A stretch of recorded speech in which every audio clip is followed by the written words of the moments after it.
এই প্রথম ঘটনাটা হলো আমার ছোটবেলার একটা ঘটনা, যেটা আমি নিজ চোখের সামনেই দেখেছি। যদিও আমি অনেক ছোট, তারপরও এখনো আমার স্মৃতির পর্দায় আটকে আছে। যেটা তখন আমি অনেক ছোট ছিলাম, এবং এটাই আমি বলবো আমার ভাবির সাথে ঘটে যাওয়া। আমি ছোট ছিলাম, তারপর আমার সব কিছুই মনে আছে, যেটা আমি জানি। তো আমার ভাই ছিল, চাচাতো ভাই, উনি বিয়ে করছে ফ্যামিলির কাউকে না জানিয়ে। তো বিয়ে করছে, ভাবিকে নিয়ে আসলো। তো ভাবি আসলে দেখতে শুনতে অনেক সুন্দরী ছিল, রূপবতী ছিল, কিন্তু ভাবি ঘরে আসলে সারাক্ষণ শুধু কান্নাকাটি করতো, শুধুই কান্না করতো। ভাবির কিন্তু মাও নেই, বাবাও নেই। ভাবির চাচা ভাবিকে লালন পালন করেছে এবং বিয়ে দিছে। তো ভাবি অনেক কান্নাকাটি করতো, এবং মাঝে মাঝে দেখতাম ভাবি অন্ধকারে বেরিয়ে যেত। আমার কাকি তাকে ধরে রাখতো। তারপরে আমাদের ঘরের পিছনে একটা পুকুর ছিল, হঠাৎ করে ওই পুকুরের ভিতরে আগুন জ্বলে উঠতো। তো ভাবি অনেক সময় বলতে গেলে কি, ওই তো আসছে, আমাকে ডাকে। জিনিসটা আমরা বুঝতে পারতাম না যে কেন, কি হচ্ছে। এভাবেই ভাবি শুধু কান্নাকাটি করতো, আর মাঝে মাঝে এরকম অবস্থা করতো, বা রাতের অন্ধকারে এসে বেরিয়ে যেত, তাকে অনেক পাহারা দিয়ে রাখতে হতো। কিন্তু ভাবি যেমন ছিল রূপবতী, তেমন ছিল গুণবতী, প্লাস তাকে অনেক ভালোবাসতো। আমাদের ফ্যামিলিতে সবাই অনেক ভালোবাসতো। তো আমাদের নদীতে ভাঙতে আছে, নদীর কিনারে বাড়ি। তো নদীতে ভাঙতে আছে, সবাই আসলো, গ্রামের যারা যেখানেই ছিল সবাই আসছিল দেখতে যে নদীতে ভাঙতে আছে, আমরা নদী দেখতে যাব, নদীর কাছে। তো ভাবি বায়না ধরলো যে আমিও যাব। বায়না ধরলো, বায়না ধরার পরে তাকেও নিয়ে গেল। সে গেল, রাত্রি তখন, চাঁদের রাত।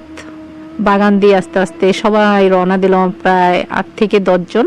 সবাই মিলে আস্তে আস্তে বাগানের ভিতর দিয়ে গেল। যেতে যেতে একদম নদীর কিনারে গেল। নদীর কিনারে যাওয়ার পরে সবাই দেখতে আছে নদী ভাঙতে আছে, ভাঙনটা দেখতে আছে নদীর। হঠাৎ ভাবি চিল্লে উঠছে, ওই যে আমাকে ডাকে, আমি যাব। ভাবি চিল্লে উঠছে যে এই তো আমাকে নিতে আসছে, তো আমাকে ডাকে, আমি যাব। কেউ কিছু দেখতেছে না, কিন্তু ভাবি শুধু নদীর ভিতরে নেমে যাচ্ছে আর বলতেছে, ওই তো আমাকে ডাকছে, ওই তো আমাকে নিতে আসছে, আমি যাব। পরে আমার আম্মা করছে কি, ভাবিকে ধরছে। ভাবি আবার আমার আম্মাকে খুব ভয় পেত এবং সম্মান দিত, মানতো। তো আমার আম্মা ভাবিরে ধরছে, ধরে টান দিয়ে নিয়ে আসলো, আসো, আর ওখানে দাঁড়ানো যাবে না। সবাই নিয়ে চলে আসলো।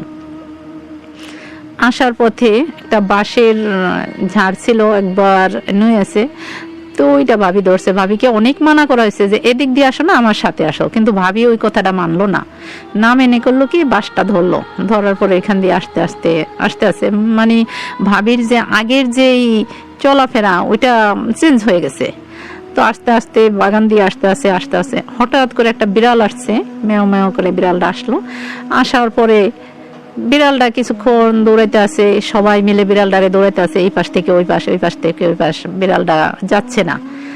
আস্তে আস্তে কিছুক্ষণ সামনে আসলো। আসার পরে হঠাৎ করে বিড়ালটা ভাবির গায়ের সাথে আসলো। আসার পরে বিড়ালটা আর নেই, উধাও, বিড়াল নেই। আচ্ছা, এখন সবাই বুঝতে আর বাকি রইল না যে ঘটনাটা কোন জায়গায় পৌঁছেছে। ভাবিকে নিয়ে ধরাধরি করে নিয়ে আসলো। আসার পরে ভাবি ঘরের ভিতরে ঢুকেই কান্নাকাটি শুরু করে দিছে।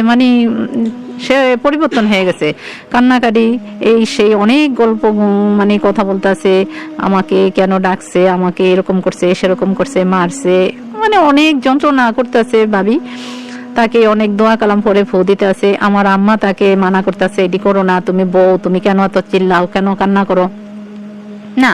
সে কোনো কথাই মানতেছে না। এরকম কান্নাকাটি করতে করতে করতে করতে পরে আমাদের দেশের এক বড় হুজুর ছিল, হুজুরের কাছে খবর পাঠানো হলো। হুজুরের কাছে খবর পাঠানোর পরে হুজুর করলো কি, পানি পড়া দিল। উনি কারো বাসায় যায় না, উনি অনেক বড় মাপের হুজুর ছিল। তো উনি পানি পড়া দিয়েছে যে এই পানি পড়াটা শরীরে ছিটিয়ে দাও আর মাথায় দাও। তো পানি পড়া দিল পর পানিগুলো আনলো, ওনার মাথায় দিল আর গায়ে দিল। এই যে উনি আরো উৎপাত শুরু হয়ে গেছে। ওনার গায়ে যে এত শক্তি, ভাবনার বাহিরে এত শক্তি হয়ে গেল। উনি কাপড় চোপড় ছিঁড়ে ফেলছে, তারপরে মাথার চুলগুলা সব ছিঁড়ে ফেলতেছে। না, এই পানি সে কিছুতেই ব্যবহার করবে না। কেন এই পানিগুলা দেওয়া হইলো? তো পরে জিজ্ঞেস করলো, কেন, তোমার কি হয়েছে, তোমার সমস্যা কি, পানি দিছে দেখে সমস্যা কি? না, এই হুজুরের আমি ঘৃণা করি, এই হুজুরকে আমি ঘৃণা করি। এত শক্তি দিয়ে মাথার চুলগুলা ছিঁড়ে ফেলতেছে, মাথা ওনার শূন্য, মানে চুলগুলা ছিল ভাবির অনেক বড়, সবাই ভাবিকে ভালোবাসতো, চুলগুলা নিয়ে অনেক করতো, চুলগুলা ছিঁড়ে ফেলছে। পরে ভাবির মাথা ধুয়ে দিল, সাবান দিয়ে মাথা দিয়ে দিল, ঠিক আছে মাথা ধুয়ে দিচ্ছি, তুমি সমস্যা নেই, এমন করো না। পরে জিজ্ঞেস করলো কি হয়েছে, না বলবেই না। পরে আমি কেন এগুলা দিল কেন, পানিগুলা দিল কেন, এরকম করতে করতে অনেক প্রায় এক রাত চলে গেল। দিনের বেলা আমার কাকির ভাই আসছে দেখতে যে ভাগনা বউ এরকম করতে আছে। আমার কাকির ভাই আবার আসতো, উনি আসছে। উনি আসার সাথে সাথেই মানে আমাদের গ্রামের দেশ তো, এখন তো মানে খাটের প্রচলন আসছে, তখন কিন্তু এরকম খাট ছিল না, মানে নর্মাল চৌকি ছিল, নর্মাল চৌকি, মানে বিছানাটা তুলে একদম ওইখান থেকে একটা তক্তা একদম টেনে উনি তুলে ফেলছে, মানে হাতের কাছে কিছু পাচ্ছে না পেয়ে তক্তাটাই তুলে ফেলছে, একদম টেনে তক্তারা তুলে আমার কাকির ভাইরে এমন জোরে বাড়ি দিয়ে ওনারে ধরছে, উনি পড়ে গেছে। পড়ে যাওয়ার সাথে সাথেই ওনারে করলো কি, হাত দিয়ে টেনে ধরে ওনার হাতের একটা আঙ্গুল একদম কামড় দিয়ে ছিঁড়ে ফেলছে। ভাবি আজগবি এমন করার কারণ কি, বলে কি ও খারাপ, ও আমার বান্ধবীর মেয়েকে মেরে ফেলছে। তখন জিজ্ঞেস করলো কেন, কিভাবে, কবে? হ্যাঁ, ও আমার বান্ধবীর মেয়েকে মেরে ফেলছে। তখন মানে আমার কাকির ভাই, মামা, আমরা মামা ডাকতাম, ওনাকে জিজ্ঞেস করেছে আসলে কি হয়েছে, ও কি বলতে আছে, এসব কি হচ্ছে? তখন বলল যে আসলে আমি তো বাজার করে আসতাম, অনেক রাত্রি পর্যন্ত বাজার করতাম, তো বাজার করতে করতে না, যখন বাজার অনেক রাত্রে যাই, তখন রাস্তার ভিতরে তাল গাছ থেকে আমারে ঢিল মারে, প্রত্যেক রাত্রি আমারে তাল গাছ থেকে ঢিল মারে। তখন আমি হুজুরের বললাম যে হুজুর এইরকম। তখন হুজুর বলছে যে আচ্ছা, তুমি দোয়া শিখিয়ে দিছে যে দোয়া কালাম পড়তে যাও, কিন্তু কিছুতেই কিছু হচ্ছে না, প্রত্যেক দিনই আমাকে এমন করে। পরে আরেকদিন হুজুরকে বলার পরে হুজুর আরেকটা দোয়া শিখিয়ে দিছে যে এই দোয়াটা পড়ো, এই দোয়াটা পড়ে যেখান থেকে তোমাকে ঢিল মারে ওইখানে তুমি ফু দিবা। তো ওদিকে এই ফু দিলাম, ফু দেওয়ার পরে পরের দিনে এসে দেখে ওইখানে একটা কাক মরে আছে। তো এইটাই ছিল আসল ঘটনা, যে এই কাকটা এই বান্ধবীর মেয়ে ছিল, তো মারা গেছে। ওইখানেই তার শত্রুতা আমার কাকির ভাইকে মানে একদম কামড় দিয়ে আঙ্গুলটা ছিঁড়ে ফেলছে। আচ্ছা, তখন কি করব, ওনার কি হয়েছে? ভাবি এত সভ্য শান্ত ভদ্র, ওনার কি হইলো, কেন ওনার এই সমস্যা? তো বলে কি আমাকে তো ওনার সাথে দেওয়া হয়েছে, কেন আমি আসবো না? ওকে তো আমি ভালোবাসি, ওরে অনেকদিন ধরে আমি ভালোবাসি, ওরে তো আমি আগে চিনতাম না, জানতাম না, কিন্তু আমাকে দেওয়া হয়েছে, এই জন্য আমি আসছি। পরে এটার জন্য তো আবার সলিউশন প্রয়োজন আছে। তখন কি করলো, বড় মাপের একজন এই কবিরাজ ছিল আমাদেরই আত্মীয়র ভিতরে, ওনাকে ডাকা হইলো। তো ওনাকে ডাকার পরে উনি আসছে, উনি এসে জব নিল যে বলো তুমি কোথা থেকে আসছো এবং কেন আসছো, তখন কি হয়েছে?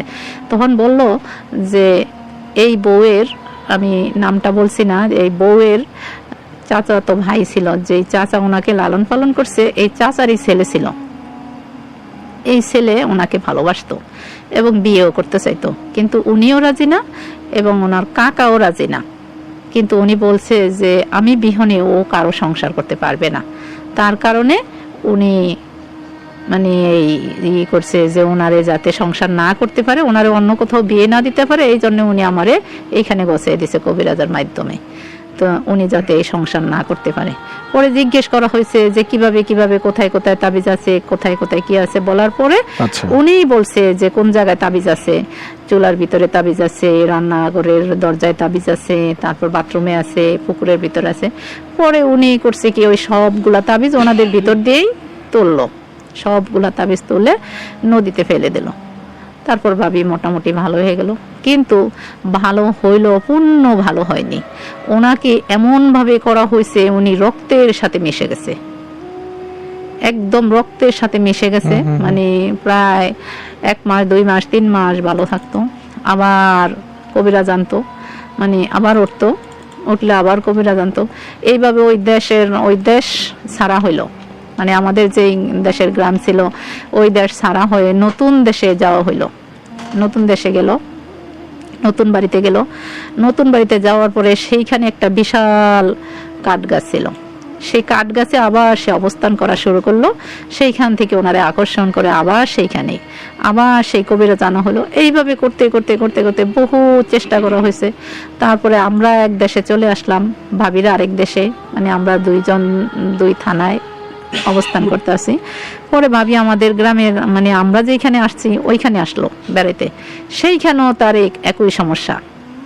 তারপরে আবার নতুন কবিরাজ আনা হলো, নতুন কবিরাজ আনলো, নতুন কবিরাজে বাটিতে পানি নিল, পানি নিয়ে একটা ফুল দিয়ে মানে জিন হাজির করলো। জিন হাজির করার পরে জিন বলল যে আমাকে যেভাবে দেওয়া হয়েছে আমি সেভাবেই আছি, আমাকে আপনারা তাড়ানোর চেষ্টা করবেন না, আমি ওকে নিয়ে যাব, আমি ওকে নিয়েই যাব, ওনাকে ছাড়া আমি থাকবো না। যতদিন উনি বেঁচে আছে ততদিন আমি ওনার কাছে আছি। উনি যদি মারা যায় তাহলে তো গেলই, আর যদি মারা না যায় তাহলে আমি ওনার সাথে থাকবই। কিছুর বিনিময়ে আপনি ওকে আমার থেকে আলাদা করতে পারবেন না। আমি কোনো কিছুর বিনিময়ে আসিনি, কিন্তু আমাকে জোর করে এখানে দেওয়া হয়েছে। আর যেহেতু আমাকে জোর করে এখানে দেওয়া হয়েছে সেহেতু আমি ওকে ভালোবেসে ফেলেছি, আমি আর ওকে ছাড়া আমি যাব না, ওর কাছে আমি থাকবো। পরে ভাবির একটা ছেলে হইলো।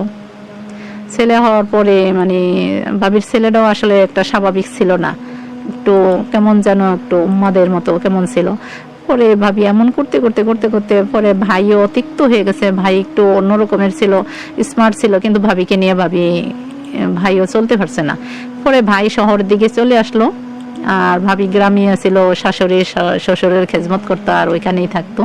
আমার কাকা কাকি ভাবিকে অনেক ভালোবাসতো, ওইখানেই ছিল তাদের কাছে। থাকতে থাকতে এইভাবে মানে অসুস্থ হইতো আবার ভালো হইতো, অসুস্থ হইতো আবার ভালো হইতো। একদিন হঠাৎ করে একদম সে জ্ঞান সেন্সলেস হয়ে গেল, সেইখান থেকে আর ফিরে আসলো না, মারা গেল ভাবি।